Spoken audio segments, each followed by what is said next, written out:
sampaikan kepada seluruh pelaksanaan pada hari ini. Terima kasih banyak. Program yang kita canangkan yaitu yang pertama adalah peduli alma mater, yang kedua adalah peduli alumni, dan yang ketiga adalah peduli masyarakat. Musibah yang terjadi di Sulawesi Barat, kita membantu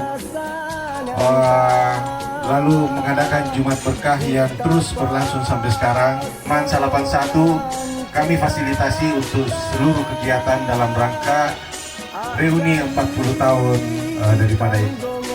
Kita cintai, yang kita banggakan. Kemarin saya bersama-sama beliau, kemudian banyak orang bicara, kenapa SMA 1 alumninya keren-keren dan orang pantas cemburu. Karena ketua umum kita adalah sosok perempuan yang cantik menjadi pemimpin. Beliau itu menentukan nasib 9 juta orang di Sulawesi Selatan. Kita bangga dengan beliau. Tepuk tangan untuk kita.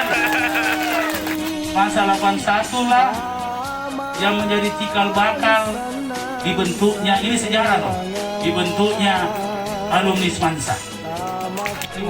Alumni hadirnya Ibu Ketua Umum memberikan kita sebuah optimisme bahwa rumah besar kita alumni adalah bahagian dari apa yang menjadi komitmen kita tadi.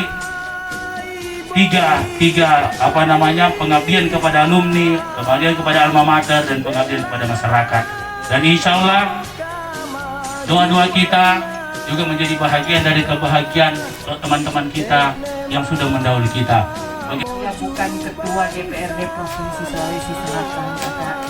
Saya tetap adik tak yang kita kasih amanah untuk kemudian menjalankan ikatan alumni IKAS Mansa ini sampai periode 2024 yang tentu insya Allah saya akan menjalankan dengan baik. Mohon kepada Bapak dan Ibu Manto, Bapak Anies, dan Ibu Ketua IKAS Mansa, masing-masing bertanda tangan di piagam yang telah disiapkan.